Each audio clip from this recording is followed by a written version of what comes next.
All right, the camera's there, so we don't have to look at it, but. That's okay. All right, good afternoon, everyone. My name is Scott Knowles. I'm the head of the history department here at Drexel. It's great to see so many of you here for the third installment of our Drexel History Lecture Series. We've been running this throughout the year as part of the 125th anniversary celebration of the university, and we produced a book that went along with this called Building Drexel, and somewhere along the way I got the bright idea to have a class and lecture series that would accompany it, knowing that not everybody's going to read the book, and oftentimes we want to hear from the authors and the subjects as well. So this has been a year-long endeavor, and it's been a really great opportunity to get to hear all kinds of very interesting perspectives on where Drexel is going, but also where Drexel has been.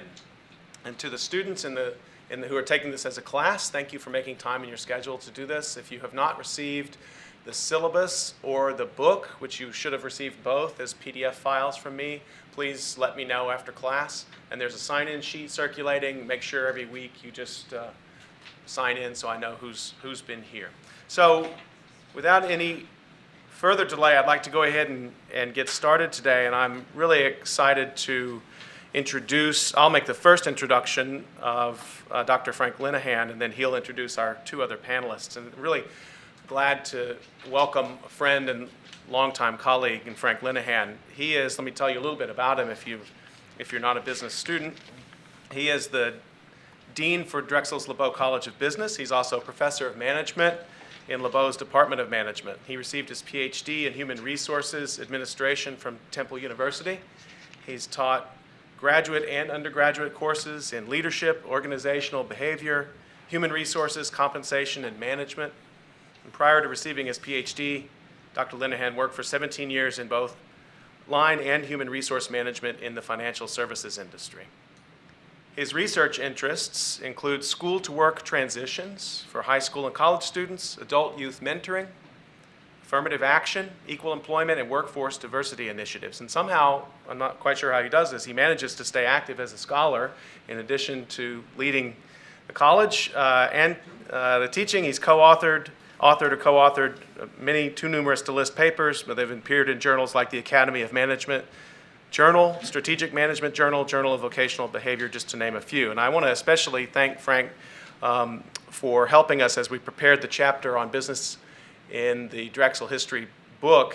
It's just like with engineering, it was a challenge. We couldn't tell the whole story. We couldn't even come close to telling the whole story. We told it more in sort of dynamic episodes in which what we call business, and which we now call LeBeau College of Business, changed and evolved over time. It's a very interesting story. I really hope you enjoyed reading that chapter. He suggested subjects of research for us, one of whom we're going to meet today. People who were there as the history was being made, and he also proofread not one but multiple iterations of the chapter, which most people would never do. So I'm going to turn it over to Frank and let him introduce the rest of the panel, and let's just go ahead and welcome all of them to the session today. And we'll have time for discussion afterwards whenever you're done. Thanks, Scott. And thank you for the opportunity. How many of you are in the business school? Okay. All right. All extra credit later, okay? So, but yeah, it's a great opportunity to do this. It's been an interesting project for us when we were helping to write the chapter. But when Scott asked if I would come in and talk about this, I'm not the right person to do it. I've only been here since 1997, and I thought that it would be wonderful to have people who've been here a lot longer to give you kind of their perspective of what the college has, where it has come from, where it has gone, where we are right now, and then we'll talk a little bit about the future of what we see as LeBeau under President Fry's presidency. So I want to introduce the people who are really going to talk about this. And my immediate left is Dr. Milt Silver. He is emeritus faculty member, professor of management. When I started in '97, he was the department head for management when I came into that department. And Milt's first day here was the first day that Matheson Hall opened. Now, Matheson Hall was on the footprint, was previous building where the new school, where our Jerry C. LeBeau Hall is. So this was in 1965. How many were you alive in 65? Okay, not many, but yeah, sorry, Sister Nuda, the four of us. So Milt will talk a little bit about, his recollections of the early days. I meet with alumni all the time, people who, graduated in the 50s, in the 60s. I will tell you there's a picture in the chapter about the secretarial school at Drexel. And we came out of secretarial school, but the most famous alumna from the secretarial school is now the owner of the Chicago Bears, Virginia McCaskill. So she has a degree from Drexel in secretarial science, and she owns the Chicago Bears. She is the oldest owner of a professional football franchise. A wonderful woman, lives in a very small home still in Chicago, and is just a person that has a soft spot in her heart for Drexel, but is really a Chicagoan right now. To Milt's left is Professor Rich Friedman. Rich is a practicing attorney. For years and years, he had been the department head for our legal studies department. I will tell you that his class, he teaches at 8 in the morning, and his class is one of the most popular classes in the college. If you have an opportunity to have Rich as a faculty member, you should try to do this because it is incredible. I've seen some of the evaluations and some of the notes from students over the years, and the guy just knows how to teach, and he's very, very passionate and committed to all of his students. So with that, I'm just going to ask a general question to kind of begin to reminisce a little bit, talk a little bit about Milton. So maybe what we should do is like an Ancestry.com thing here. But so we'll go back a little bit to talk a little bit about the administration and what the university was like when Milt started. And so Milt, maybe you could begin with some of your recollections. I'm going to stand. This guy is sitting, and this will be the first time. Always with the high too. Yeah, right. In any event, when Frank spoke to us about this assignment, I was wondering how we might put the pieces together. And what I thought was we ought to talk about what we have commonly called the Drexel Brand. Now, what is a university's brand? It has to do with its facilities, its programs, its faculty, and its students. And if you look at what has happened here at Drexel over the years, remembering that we started, I'm a historian at Roots. Drexel started in 1890, and along the way there were many, many milestones, and I would just cite a few. One was 1920-ish, when the co-op was established. Remember what a brand is? Who were our students back in 1920, 1940? They were local. The faculty was pretty much driven by experience, and many of them had assignments in industry of varying kinds, and most of our students came on the trolley car or subway, including this guy, and we made special arrangements for the students. We didn't have classes on Tuesday afternoon so that there could be social activities before they went home, and it was a very friendly but small place. So the first real major milestone in terms of leadership and the direction of the university was Bill Hagerty, who came to be president in the late 1950s, and he had a vision, just as John Fry had a vision,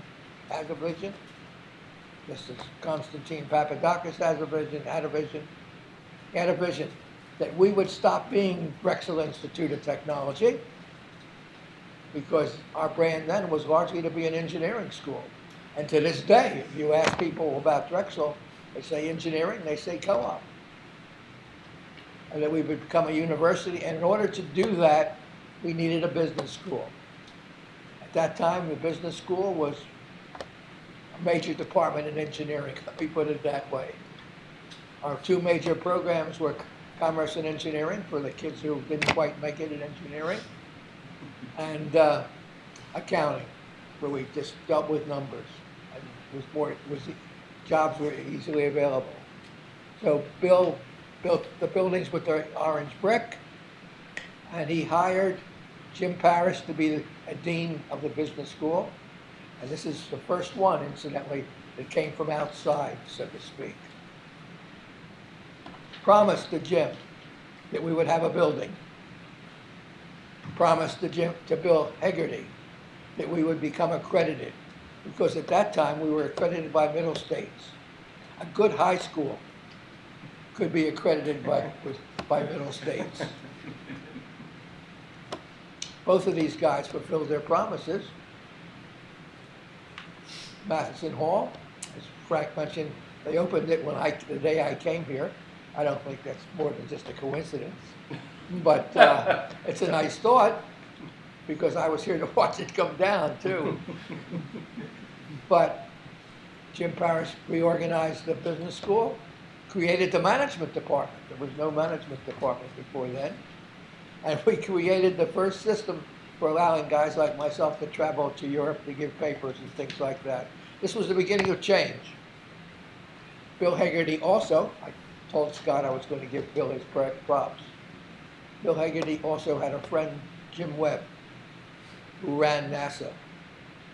And we got a very large grant from NASA to investigate the applicability of the NASA management system, man on the moon, decade of the 60s, to the problems of urban America. And the first institute at Drexel that was housed in the business school was the Institute of Urban Management that I ran. In any event, we moved ahead quickly. We got both accreditations. We granted a PhD, albeit under the auspices of a different institute. And we had a succession of deans and presidents. I'm going to stop in a minute because it's only 50 minutes for the whole three of us. It's tough stuff. In any event, a lot of good things came out of the Institute of Urban Management. We had a lot of students from the city of Philadelphia.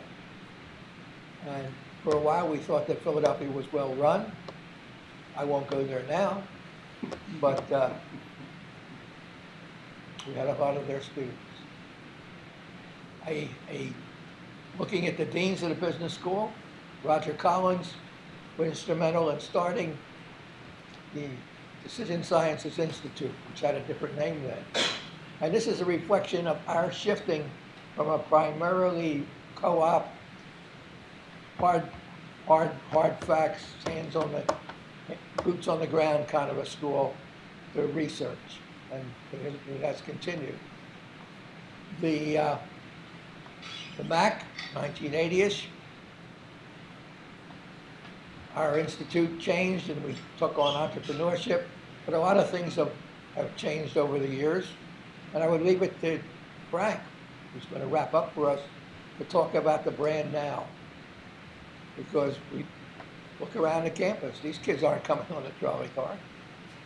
These kids don't go home at night. Our programs are international, they're well recognized. We achieved, and this is a great contribution of Paul Dasher, we achieved great renown. We hired a different faculty, and we're here to serve you in a much different way. This guy was one of our students, so I left some things for him to talk about. Ask him about ROTC. Well, that's a good segue. Some of the older alumni have talked to me about their experience in ROTC, and what they used to have to do is they would train down on Buckley Field, which is down 42nd Street. So they would take the trolley, and they'd have to first pick up their rifles, and then bring their rifles with them on the trolley. Can you imagine today if you had a bunch of students getting on the L with rifles? Don't worry, we're just going down to train with the ROTC unit. So Milt's recollection reminds me, and they always laugh when they talk about it.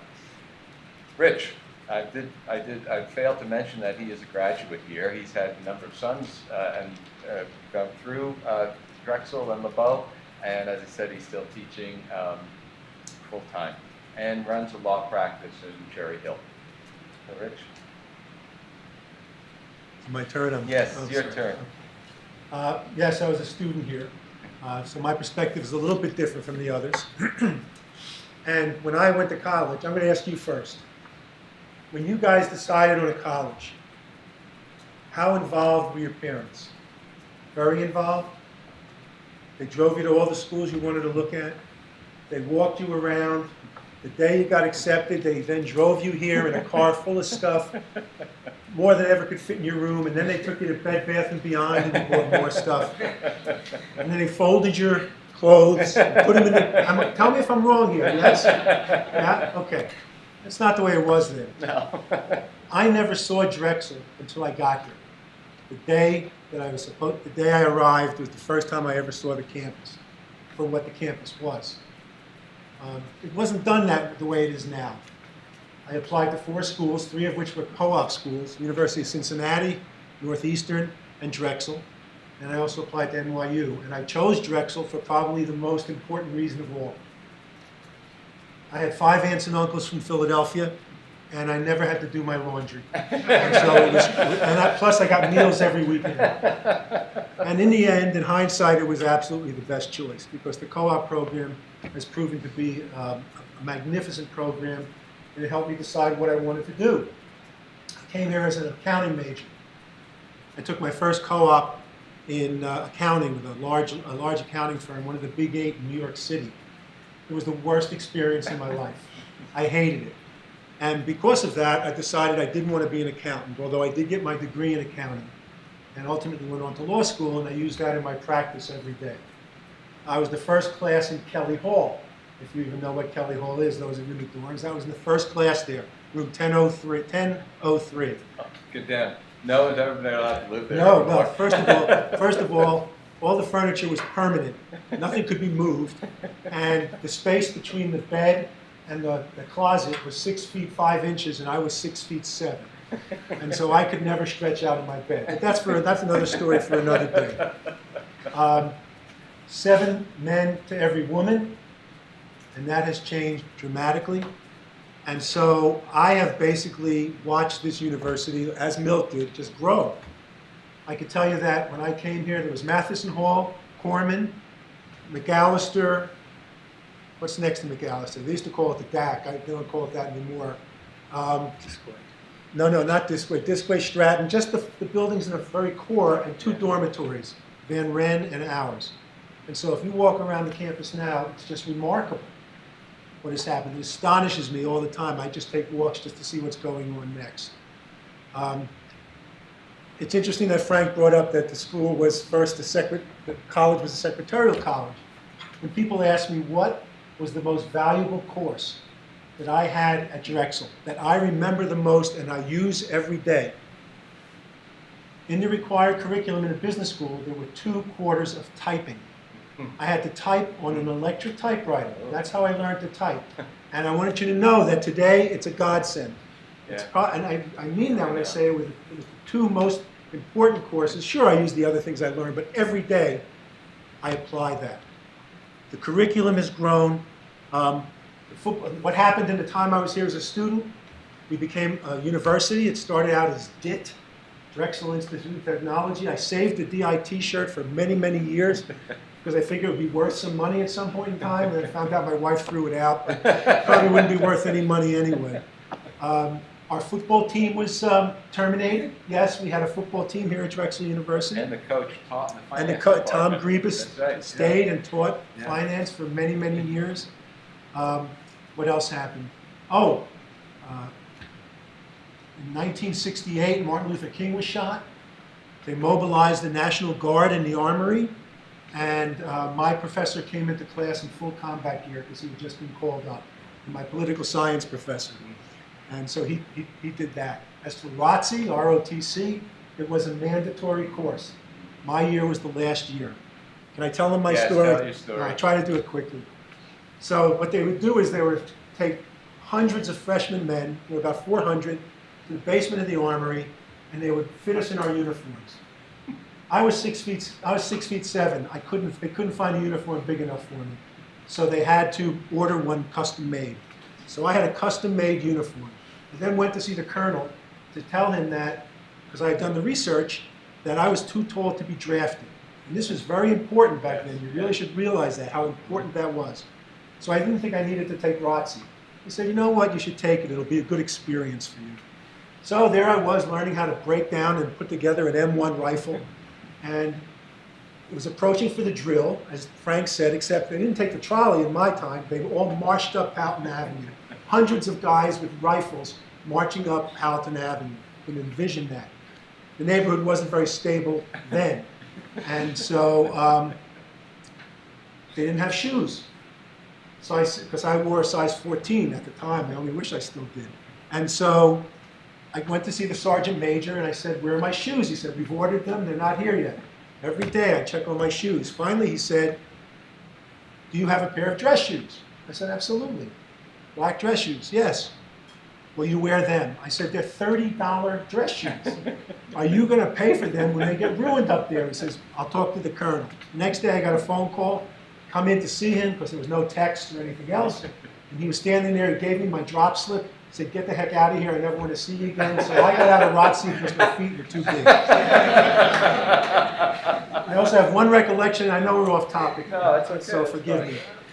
In January of 1968 was the draft lottery. Now you may not know what that is from a historical thing, but we were involved in the Vietnam War. Friends were dying. I had friends from high school who were dying. If you went to college, you had a 2S exemption, which went away when you got out of college. And in January of 1968, they had a lottery to treat more people fairly because most of the people who were going to war were people, no, I'm sorry, to the conflict. It wasn't a war. To the conflict were people who didn't have college education. And so we were sitting in my apartment, and I was watching the, 69, I'm sorry. Sitting in my apartment in 1969, watching the draft lottery, and number 5 came up, and it was my roommate's number. His birthday was number 5. And that's not a good thing. No, that wasn't, because they were just picking from one down Yeah. based on your birthday that was picked. And so the next day, he dropped out of Drexel temporarily, drove up to Jersey City, New Jersey, where we were from, and enrolled in the, and signed up in the National Guard. Because once that lottery came out, everybody who could was getting into the National Guard because they didn't want to go to Vietnam. Because it was the tantamount to a 25 to 30% chance of a death sentence. So there was a lot of things hanging over people's head then. And they're drafted according to your number. Right. So the people who have the lowest numbers were most likely to be drafted. My number was 8. Really? Yes. Wow. Yeah. So That was 176. That was okay. Yeah, you were. These are things you remember I know. until you No, get my so number's old that you 7. I'm forget. sorry. Yeah. Tell us During, about the Mac. can I just, say one other thing, Okay, please? Because yeah. now I'm rolling. Yeah. Come on. Okay. All sorts of demonstrations and everything else going around this place. Around this place, I emphasize that. Penn, they were locking down the president's office. The students occupied it for 4 or 5 days. At Drexel, there were 3 kids standing out on Market Street, on Chestnut Street, with flyers and headbands on. And when the traffic stopped, they handed out the flyers. Everybody else just went to class because what this school was a school where people were more concerned about learning, more concerned about getting a job, because many of the people who were here, you may have already heard, were first-generation college students from their family, and the Drexel Co-op gave them sufficient money. I know this may sound ridiculous at this point in time, but the Drexel education gave them sufficient money to pay for their education through their co-op jobs. Now, what would you like me to talk about? No, the Mac. You were here for the whole Macintosh. Oh, introduction. yeah, well, I shouldn't talk about that. You should talk about Okay. it. It's funny. So it was decided that Drexel was going to be the first college where everybody was going to be required to get a computer. And the deal was made with Apple that they were going to provide us with computers. And everybody would have one, you would have to pay for it, including the faculty. So I don't know if I'm telling the right thing you want to hear, but I'm going to tell it anyway. So we all got our computers, and I had no idea what it was. I mean, who knew about a computer? And But you could type. Yeah, I you could can type, type. that's right. I could type, yes. So I got this thing and I looked at it and I paid $1,000 for it. $1,000 in 1980. Yeah. And then I found out that there was this thing called the PC. And so being in the business school, I sold my Mac to somebody and got the money and I bought a PC with it. And that's what I used when I was in college here, and I still like PCs. But I think over you always Macs. said too that the requirement is that you owned a Mac. You did not have to use Oh, the yeah. Mac, right? And so a lot of people never use them anyway, right? No, and I have my original PC in my basement. Right, I right. understand it's worth about $22 for its contents. Scrap. Yeah, that's So about it. two quick alumni stories, and I'm going to turn it back to Milt, that I think illustrate a lot what Rich and Milt have said. And people I've met as I talked to. So there was one guy who grew up in Philadelphia. He was one of 13 kids, first kid in his family to go to college. Parents had never gone to college. And when he went here, you could do co-op in your first year. You could do co-op as a freshman. So he applied, and he had never been outside of Philadelphia, didn't have a car, very poor family. And they told him, oh, we can't find you anything. So he said, okay, I'm not going to get co-op this year. He enrolls in classes. He gets a call on Thursday night, so it's absolutely true. The co-op office called him and said, we have a job for you. It's in Dearborn, Michigan. You have to be there Monday morning. It's the Ford Motor Company. Now, he'd never been outside of Philadelphia, and so what does he do? He says, I'm going to take that job. So he goes down to the department store, buys a suitcase, goes to the Greyhound bus stop, and gets a one-way ticket. They said, oh, by the way, we have a woman who rents out rooms to college students while they're working. Okay, never been outside of Philadelphia. Sunday, he gets on the bus, Greyhound bus, goes out there with his suitcase. He gets to the woman's house, and she looks at him, says, what do you want? He says, well, I'm here, rent a room, I think Drexel arranged this. He says, well, I don't rent to college students. He has $10 in his pocket. He has no phones, he has no way to get home. And he said it was like the most existential moment of his life. He didn't know what he was going to do. So the woman said, you look like a nice boy. That's what she said. I have a friend who might rent you a room. So he walks around the block to this house, and this woman said, yeah, I'll take you in. He did 4 co-ops at Ford during his time here, and he rented that same room every 4 years, and then he went to work for Ford after that. And now he's retired, and he just said, I'll never forget that moment. I had this dumb suitcase, this really old suitcase in my hand, and I had nowhere to go. But it worked out. 2 days ago, I was in Los Angeles. I had lunch with one of my favorite alums, and this is a guy who grew up in Atlantic City, very, very poor. He said, I don't even know why I chose Drexel, obviously because of the co-op. I worked 40 hours a week while I was here.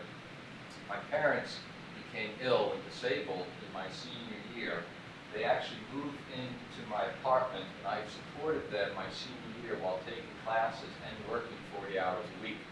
He was in the Commerce and Engineering program, so his co-op job was an old department store here called Lit Brothers, and he did inventory control.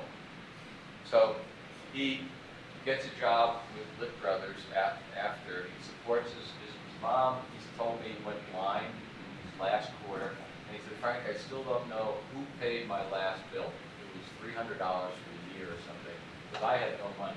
All my money was supporting my family. So he went to work for Lit Brothers, and he said it was $100 a month or something like that.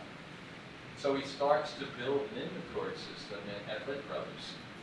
He gets recruited by a very big department store down in Miami. Some recruiter called him and said, hey, we hear you're doing pretty good work.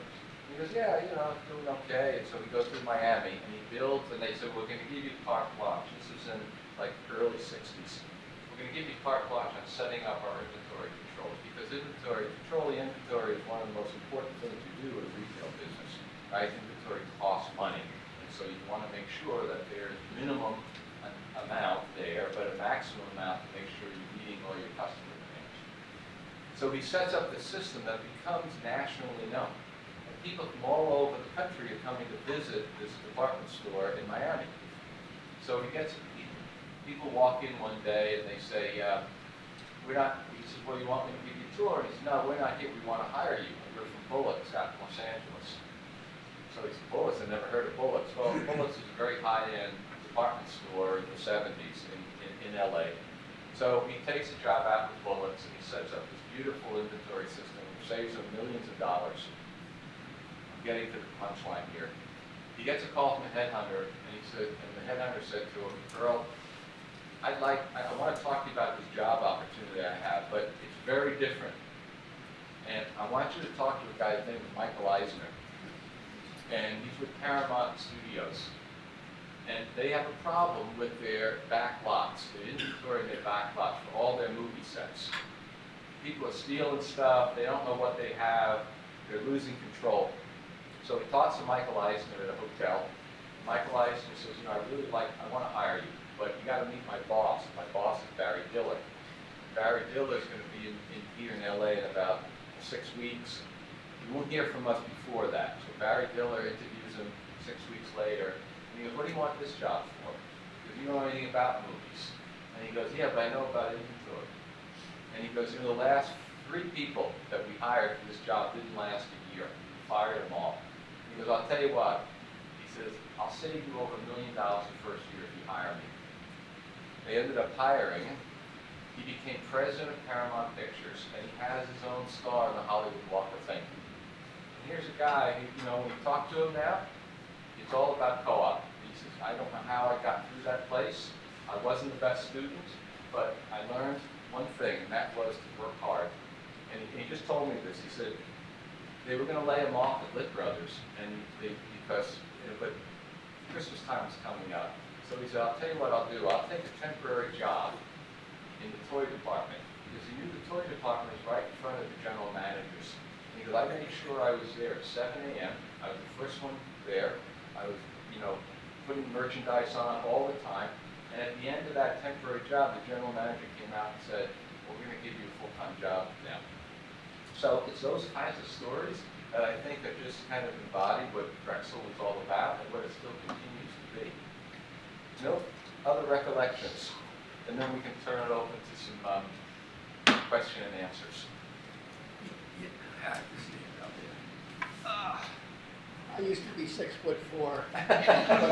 In his dreams. By the way, Bill comes in every day. He works with students in the Bayada Center. He does a lot of crosswords here, which is good. He keeps his mind active.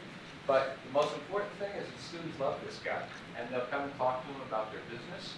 And he has put together a mentoring program for students who are starting their business and talking through. They meet on Wednesdays. And, it's great. We all want to be like this guy. Well, there are many philosophies in life, and being the first generation in my family to be born here in this country, I got a lot of advice from a lot of people. But the one that really stuck is that if you like what you're doing, why would you stop? So I haven't stopped yet. But that's my success, for whatever it's worth, is measured by the people who stay in touch with me. I just got an email from a guy who was in my class in 1969. What does he remember? Well, he remembers something I never said, but that's okay. He attributes it to you, though, right? Well, listen, it wasn't bad. Yeah, I got you.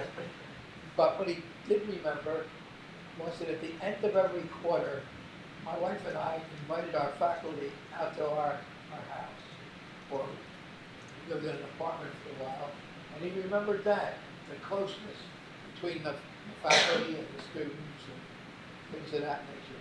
So I hear from guys who work for the Federal Reserve, work for major banks in New York, worked for many, many companies, because the other side of my story, and Rich, you heard that he got some law firm, involved with a law firm, because I had a consulting business.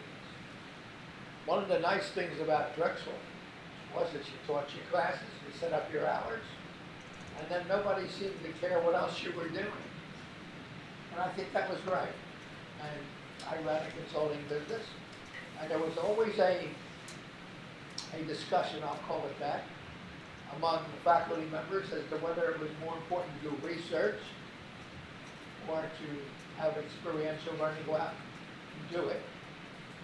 And I was of the do it variety. And I met a lot of very interesting people just doing it, so to speak. And the stories I used to be able to tell in the classroom were a reflection of that. But the stories I like the best now are the ones that I'm hearing from guys who've been successful. A guy visited lately, who's not to see Frank, who had been the dean at Rider. Faculty member that I hired so many years ago became the dean at NJIT. Another guy was the dean of Rutgers, Newark, their business school. And there's a very important element. You know, I'm looking at you guys, and one of the things that I've been advocating for a while is that we do a better job of linking with our alums. We have very successful alums, but we don't have the kind of linkages that we should be setting up. And I'm looking at you guys and saying, maybe you'll give us a hand with this, because if you're looking for a job, and a classic case I have is a guy who was looking for a job in Idaho. I said, nobody in Philadelphia takes the trolley car and goes to Idaho. First, we can't spell it. In any event. So we went over to the only department then that was really well staffed. One of the things that made Drexel such a popular place is we were continually understaffed, and providing services to our students wasn't always a top priority. And some of you may have heard the expression of Drexel shaft. But the fact of the matter is, the industrial coordination department was always met. We had jobs with 1,800 people. This guy went over there and said, do we have any alums that are out in Idaho? And sure enough, matched up with a guy out there, and he's a part owner of the Utah Jazz. That's not the same as the Chicago Bears. There's more people on a football team than on a basketball team. But the fact of the matter is, we have an enormous alumni, enormously successful, and we've got to find a way to provide the linkage. You know, I'm looking at you guys, and I feel compelled to brag a little bit. My grandson is graduating from Oakland. My son got a master's in biomedical engineering from Drexel. And it straightened him out. He went on to get an MD, PhD up in Boston. So there's something nice about this place. And some of the guys in that program still ask me about it. But my grandson is graduating from Lafayette. And John Fry knows of him because he's Phi Beta Catholic. So the fact of the matter is, these linkages become important. I mention him because of the linkage that they have at Lafayette. He's got a job with Citibank at a time when that wasn't so easy to come by. But the fact of the matter is, let's all work together. Let's stay in touch, so to speak. Let's help each other one another. Frank mentioned that we have a mentoring or an advising program. What we're learning about that field, which is of particular interest to me now, is that the most successful entrepreneurs are not young people like yourselves. They're people that have put 20 years under their belt and now at 45 to 55 age bracket. So one of the things that we're doing, pilot for reference, is that we're reaching out to our alums. We're getting more students now than we ever had before from the graduate programs. That's a fact. And the fact is, we think we can help. So, Frank said we're going to ask you if you have questions. Talking at you, which is something that most of us don't like to do if we're standing in front of a class. So let's hear if you have questions. Can I just add one more thing, please? I don't know how, it's very, very important to us as faculty that we hear from you after you leave here. There is nothing more gratifying, more satisfying to hear from somebody years later, and it happens, years later, telling you that they remember something you taught them, and it's, it kept them out of trouble, or it helped them do this, or it helped them do something else. So we hear from students all the time, and we love to hear from them.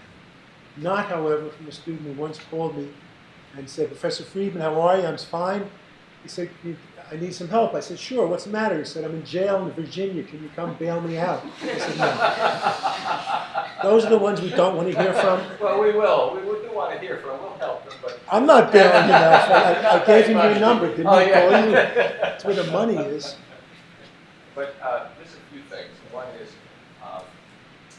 if you're thinking about your career, a career in academics is very rewarding. I've had 2 careers, and I would tell you that, from a business perspective, you can be very self-satisfied, be very happy with what your life is all about. But the academic side of this has been even more satisfying from kind of an intrinsic perspective. So if you're ever thinking about getting a PhD, talk to someone, talk to the faculty member, and ask them. There's a lot of freedom, a lot of very satisfying moments, not just in the classroom, but in the research that faculty do, scholarship. So that's one thing. I just want to give you a brief overview of the college right now. We have about 2,900 undergraduate students. We offer 3 degrees. We have the School of Economics, which offers their own degrees, a BS in Economics and a BA in Economics. Then we have our Business and Engineering degree, which used to be the Commerce and Engineering program. And then we have our general business, the Bachelor of Science in Business Administration with our majors. We have about 800, 700 now graduate students in master's level, MBA. We have a number of MS programs. Our fastest growing programs are in business analytics. And we have a PhD program of about 60 students.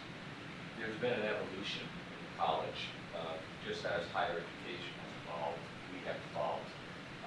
We are more research-oriented than in the past. That's an expensive investment on a business college perspective, but we feel that it's important because our faculty need to stay up on, on their field. But not only just from an academic perspective. We've done 2 things that I think are noteworthy around co-op and, what we know is experiential education. You go into the business school building, you can see on the 5th floor 2 offices with Pfizer rents from us, actually. Pfizer employs their co-op students in those offices. Those students, there are 6 students who work for Pfizer doing analytics projects from data that Pfizer provides to students. And they're looking at things like data visualization, so they've hired some co-op students from Westfall. They look at predictive analytics. And what that does, we have a group of faculty and a group of master's students who also work with Pfizer. And for us, that means that the Pfizer executives who do the analytics are talking with our faculty and our students. So our students just did a project with Pfizer to look at the underlying algorithms for cognitive computing systems.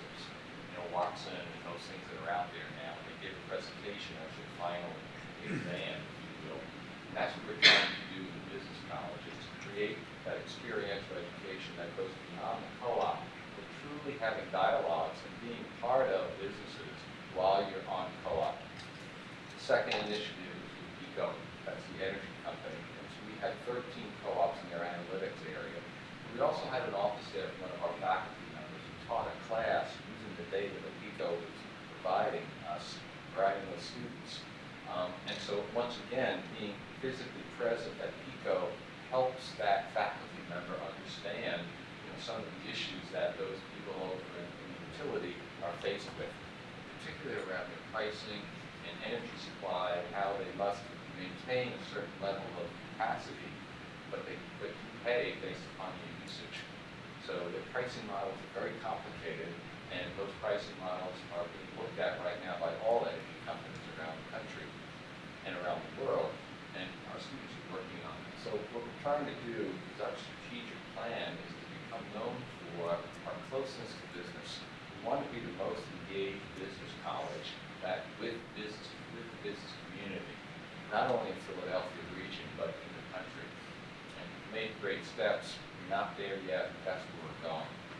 have a couple of minutes, I think. Any questions?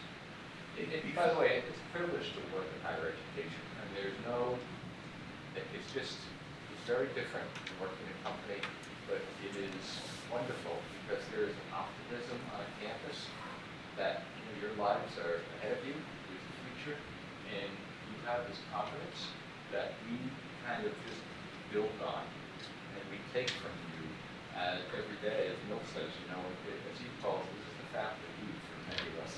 Come in here and interact with very smart people who are very dedicated, and we just happen to love this place. Well, let's open the I'd like floor. to make one, Yeah. make one more comment. Frank used to work for General Electric.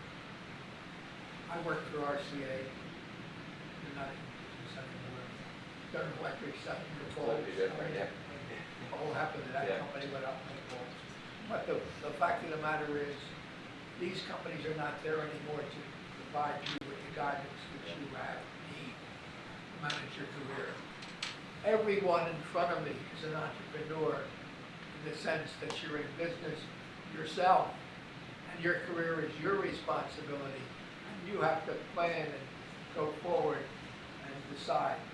When Frank and I were in college, was that before or after the Civil War?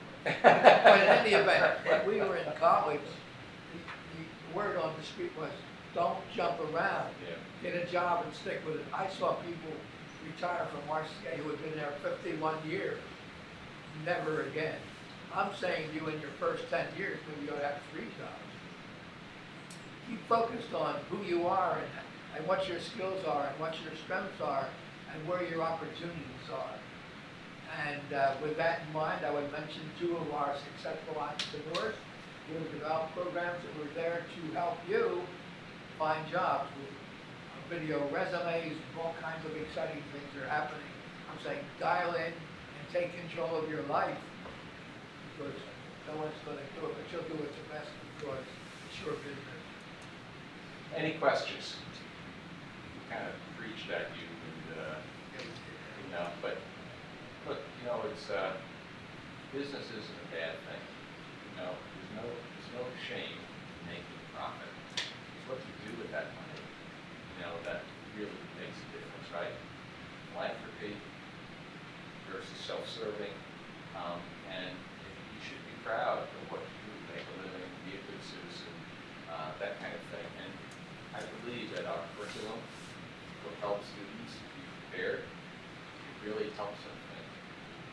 Because again, we were in school when I first started at GE, Lotus 1, 2, 3 was just coming out, and we had no idea what a spreadsheet was. Apple Works came out with their stuff. But it was a matter of getting a discipline. I have a question to all of you. One of the ways that you can, when you're looking historically at the economy of a city, one of the, I think, best ways to understand the way that economy is changing is to actually look at the curriculum of business schools. Because if the business school is doing its job, it's usually right there in the moment, ideally slightly ahead, maybe, but not too far behind what the emerging sectors are in the Philadelphia economy. And that was true when Drexel was founded, and that was true in the post-war period. But I wonder now, as we look at the curriculum, what does it tell us? Maybe even some surprising things that it might tell us about the way that the economy of Philadelphia, or maybe the global economy, but specifically the Philadelphia region economy is changing. Because it has been a very dynamic period of time in Philadelphia in the last 30, 40 years. I wonder what your perspective is on that. We read the course catalog, we're going to find something about the macroeconomy in this region. What is it? Well, I'm not a Philadelphian. I've only been here since '88. But I think they'll let you in. He doesn't know how to say hot dog yeah, or adding to. or acme. So I think a couple of things. First, corporate headquarters have gone, right? So when I came, many corporate headquarters here, Roman Hobbs, many of the financial institutions headquartered here. Now, in a real way, what we're seeing is a lot of virtual companies here who are headquartered other places. Wells Fargo, there's no more core states. There's no more PSFS, right? And what that reflects is that the data are still here, right? It's the data. And so now you see in our curriculum data management, science, analytics. Every company we talk to say to us the same thing. What we need are people who understand analytics, understand data, and can help management make better decisions based upon those data. And I think that's reflective of what the economy has become. We've become a service economy. You talk about edge meds here, obviously, but it really is technology. Where are all the jobs in Philadelphia? It's on the technology side of those edge and meds industries, and in financial services, it's a technology side. And so I think our curriculum is reflective of that. Where we need to work on is more around, like we still have an operations management program that looks at manufacturing. And obviously manufacturing is gone, and so even though we talk about updated manufacturing operations and supply chain, I think that we need to do a better job in that area. Rich, any thoughts? Yeah, well, there's still the core, and you can't forget the core. You can have all of the technology that you want. You have all the data until it's coming out of your ears, and you can have people who can tell you what the data is. But ask them if they can fill out a balance sheet or a finance statement, or if they can even do a tax return, or if they can sell what they're making. So I agree that we're moving more technologically, but there's still a core of business that will always be there. Yeah. You can't have a business without having an understanding of how the law operates in that. So all of those things, and again, I'm a dinosaur. I acknowledge that. But they still have a great deal of value, and they should never be forgotten. And I think too, even like in our finance group, the fastest growing area in finance today is private wealth management. Because of the baby boomer generation, right? You have these people like us who accumulated assets over time. And now the biggest challenge is the distribution of those assets upon our retirement and our eventually leaving, the planet. So the fastest growing area in finance is this: how do you actually make distributions of the accumulations that you've created? And this is very good for you, your generation, and also for the millennial generation, because your millennial generation is one of the first generations that are going to be poorer than their parents. And all these assets, where are they going? Are they going to go to you, or are they going to go somewhere else? And so private wealth management is critical right now, especially we have 10,000 baby boomers retiring every day in this country. And all of them have some assets because we grew up in the era of defined benefit plans, defined contribution plans, and the introduction of these crazy things, 401k plans, that you have to start thinking about now as you're thinking about your future. But so that too has changed. So we have now a private wealth track in our finance department. By the way, as a lawyer, I will tell you that, and I love telling this to students, your parents don't have to leave you anything. That's right. You have no legal Their right to money. what they have. And what I always tell my clients, and the favorite thing to tell my clients is, because they keep saying, well, I want my children to have this, and I say, well, here's what I'm going to tell you. If you fly coach, your children will fly first class. So if I were you, when I leave here today, I would go home, call my parents and say, tell them how much you love them. We have to. But Yeah. you'll have your turn when you're the conclude, parent. That's right. That's right. So we'll stop there. Thank you so Thank much. Call home and tell your parents to fly coach to visit you soon. See you all here next week for David Graceman from the Westfall College, and I'll be seeing you all online with any questions you may have. Thanks. I'm sorry.